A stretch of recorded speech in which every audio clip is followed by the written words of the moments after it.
Hello, everyone. Welcome to the Newsbrowse News broadcast.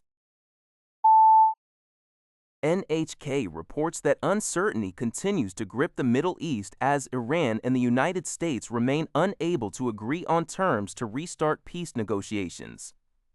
Iran has reportedly submitted a new proposal through Pakistani mediators. However, U.S. President Donald Trump stated on Friday that he was not satisfied with the offer, explaining that Iran's demands were unacceptable to him. While negotiations have been conducted by phone, President Trump also indicated that military options have not been ruled out. The U.S. Treasury Department issued a warning threatening sanctions against any entity paying tolls to Iran for passage through the Strait of Hormuz.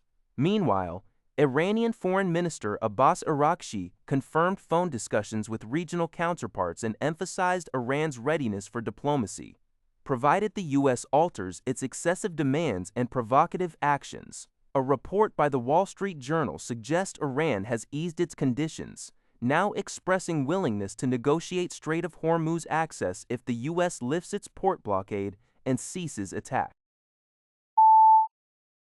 Brussels. JNIM, the North Atlantic Treaty Organization, or NATO, announced Saturday it is working with the United States to understand Washington's decision to withdraw troops from Germany. The move comes amid fresh tensions between the U.S. and Germany, notably after U.S. President Donald Trump criticized German Chancellor Friedrich Merz. Trump's criticism stemmed from Merz's remarks that Iran was humiliating Washington in negotiations to end the Middle East war. The Pentagon confirmed Friday that it plans to withdraw approximately 5,000 U.S. troops from Germany. NATO spokeswoman Alison Hart, posting on social media platform X, stated that the alliance is seeking details on the force posture adjustment. Hart underscored that this decision highlights the necessity for Europe to continue increasing its defense investment and assume a greater share of responsibility for shared security. She noted allies had already agreed to invest 5% of gross domestic product in defense and expressed NATO's confidence in its ability to maintain deterrence and defense, envisioning a stronger Europe in a stronger NATO. JNIM reports that U.S. discount carrier Spirit Airlines ceased all operations on Saturday, May 2, 2026, after its efforts to secure creditor backing for a proposed federal bailout failed. This marks a significant event as it is the first airline collapse directly linked to the ongoing war in Iran. The airline announced its shutdown on its official website, confirming that all flights have been canceled and customer service operations are no longer available to passengers. The decision to cease operations follows a drastic increase in jet fuel prices, which have approximately doubled over the 2-month duration of the conflict in Iran. This sharp surge intensified the financial pressures on Spirit Airlines, a carrier already grappling with existing struggles, ultimately leading to its inability to maintain viability.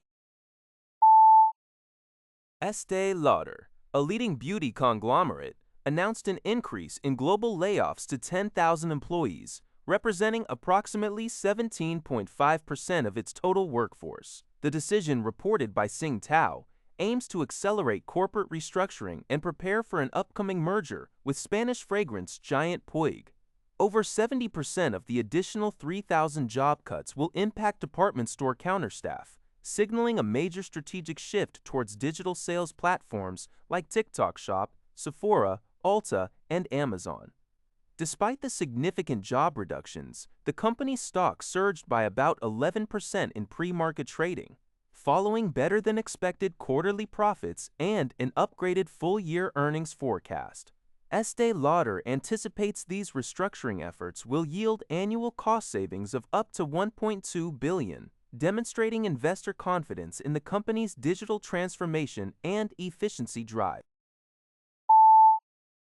Al Jazeera reports that Malian authorities are actively investigating 5 army personnel, including 3 active duty soldiers, 1 retired individual, and a soldier killed during an attack, for suspected involvement in last week's widespread military base assaults. These coordinated attacks on April 25th claimed by the al-Qaeda affiliate Jamaat Nusrat al-Islam wal Muslimin, JNEA, and Tuareg separatists of the Liberation Front for Azawad, FLA, struck at the heart of Mali's military government.